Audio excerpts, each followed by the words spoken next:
교회에 영적 자정 능력이 있는가라는 질문을 던져보게 됩니다.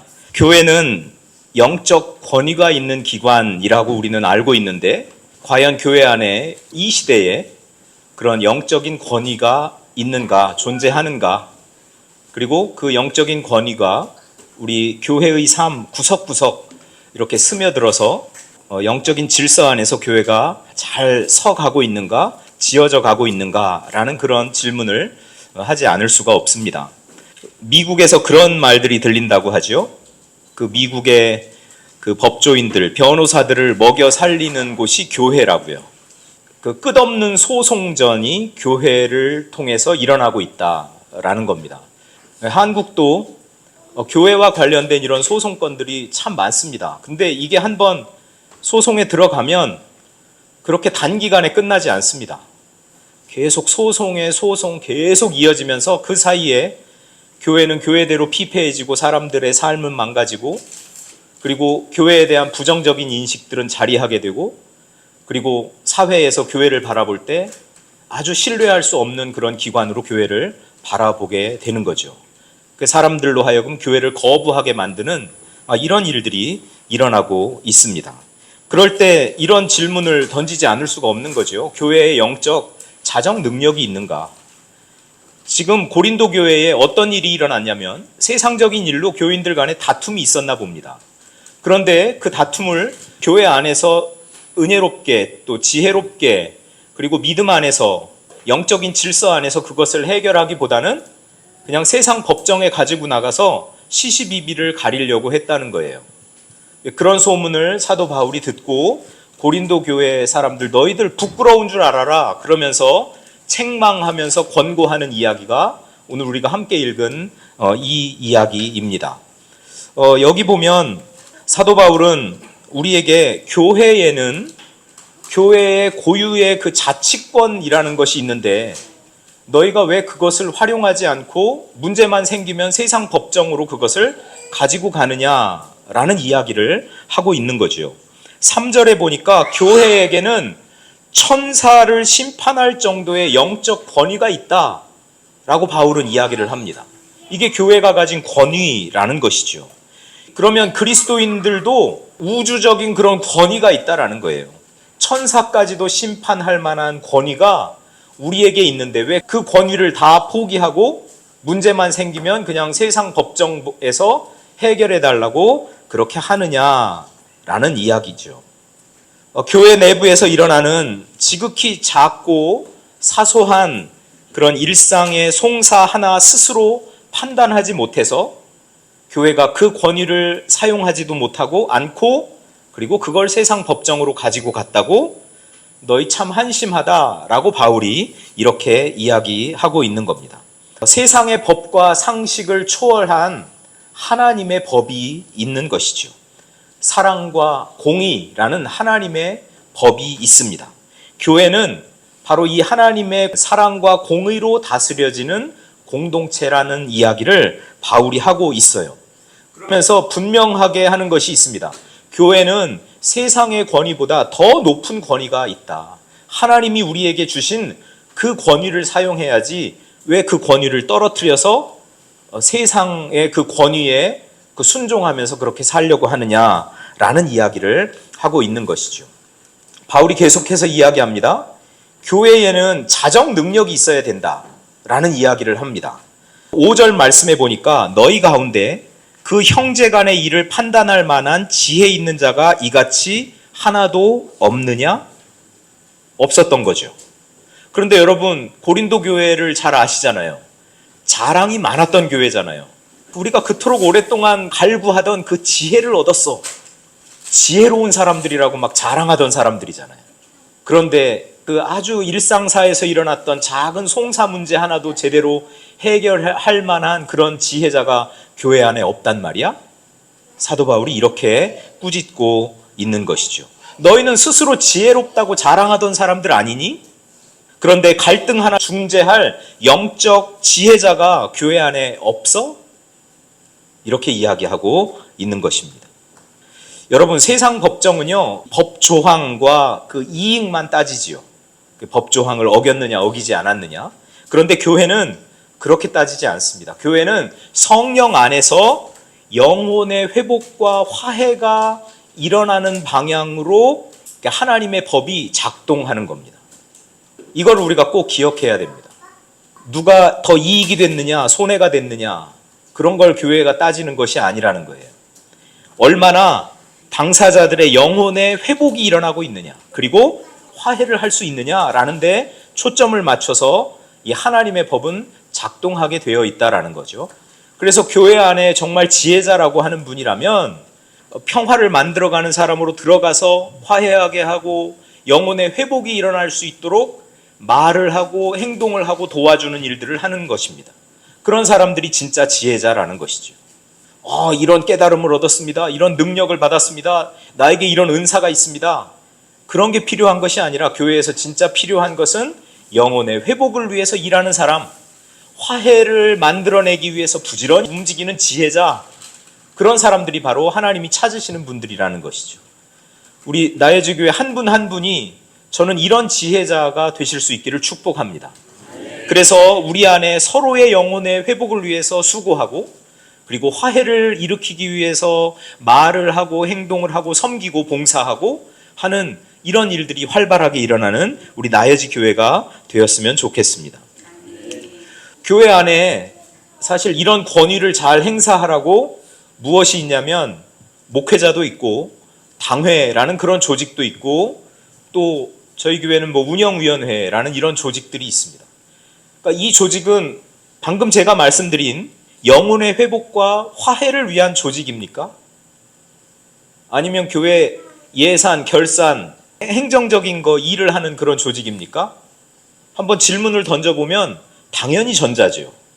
그렇지 않습니까? 물론 교회 당회가 교회 전체의 그 나아갈 방향들을 잘 생각하면서 계획도 세우고 목회 일정도 짜고 이런 프로그램도 생각하고 이런 것들을 합니다. 그건 기본적으로 하고, 그 더 중요한 것은 성도들 간의 신령상의 그런 관계들을 살피고 영혼을 회복시키고 그리고 화해시키고 교회가 함께 지어져 갈 수 있도록 부지런히 그 지혜자의 역할을 감당하는 게 진짜 당회가 해야 되는 일이고, 우리 당회원들이 또 목회자가 이런 기관, 조직 속에서 섬기는 분들이 해야 하는 일인 것이죠.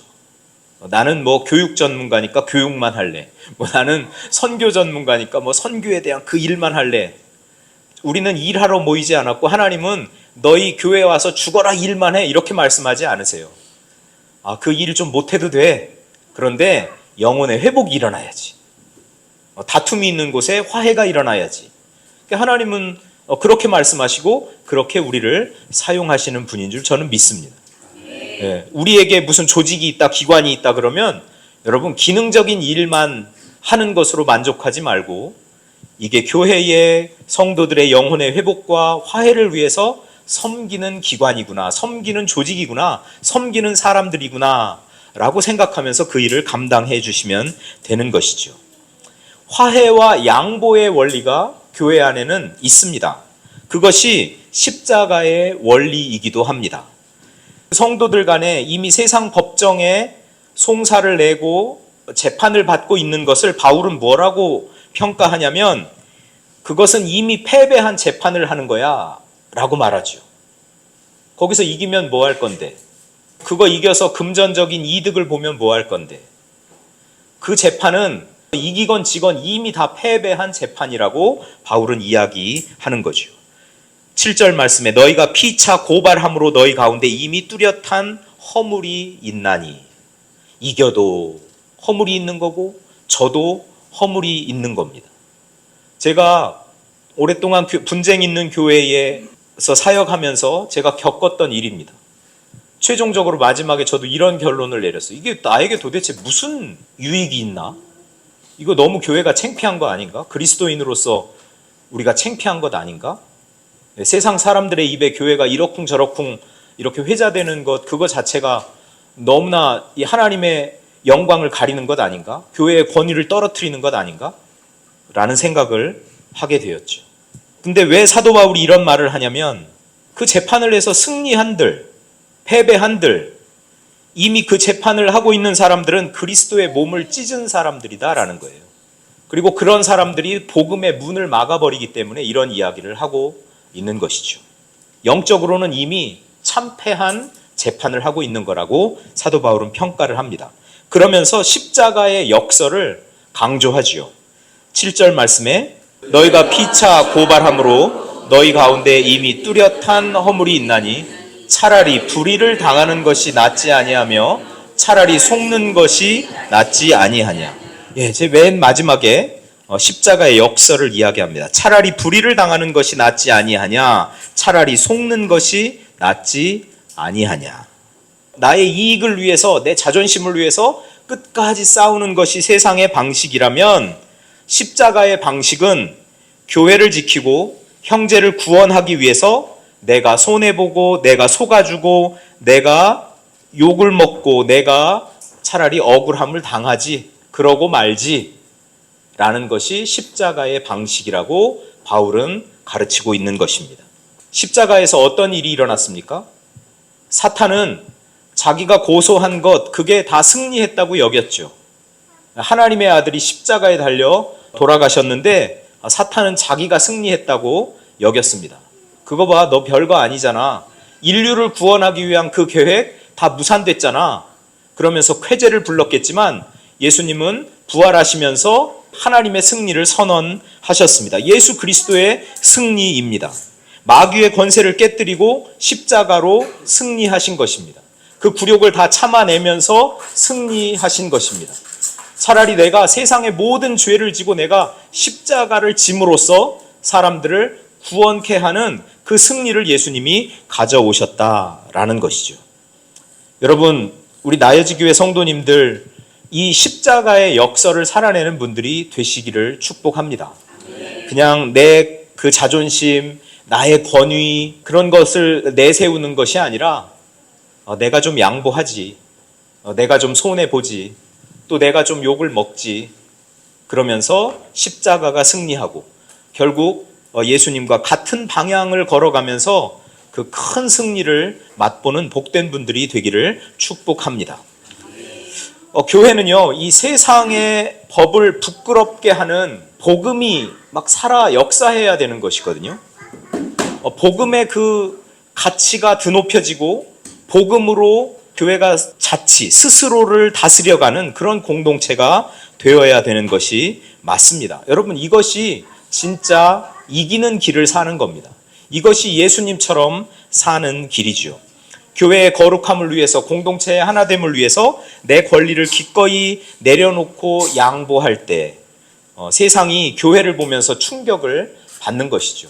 그렇게 살아가는 그리스도인들을 보면서 충격을 받는 것이죠. 이거 뭐지? 우리와는 전혀 다른 결을 살아가고 있네? 야, 저기 뭔가 있나 보다. 그리고서 이렇게 교회 문을 열고 들여다보니까 거기에 십자가의 역설이 있고 복음의 정신이 살아 있는 것이죠. 우리는 매 순간 판단을 잘 해야 될 필요가 있습니다. 내가 내 마음대로, 내 뜻대로 행하면서 세상의 조롱거리가 될 것인가? 아니면 하나님의 법이 다스리는 그런 거룩한 사람으로, 하나님의 법이 다스리는 거룩한 공동체로 세워질 것인가? 매 순간순간 결단하면서 나아갈 필요가 있습니다. 우리 안에 살아가면서 갈등이 왜 없겠어요? 갈등의 순간이 오면 그때 내 손해를 두려워하지 않는 양보와 화해의 영성을 회복하시고 또 우리 삶 속에서 실천하는 우리 모두가 되기를 축복합니다. 우리가 이렇게 살면서 세상의 법을 좀 부끄럽게 만들어야 하지 않겠습니까? 성령이 우리 안에 충만하게 임하셔서 우리는 문제가 있어도 스스로 그거를 치리할 수 있어, 스스로 다스릴 수 있어, 스스로 깨끗하게 할 수 있어, 스스로 회복할 수 있어, 영적인 자정 능력이 살아있는 그런 나여지 교회를 함께 세워가는 것, 그것이 하나님이 이 시대에 우리에게 준 소명이라고 생각하고 성령의 능력으로 교회를 잘 다스려가는, 자치해 나가는 그런 귀한 분들 다 되실 수 있기를 축복합니다.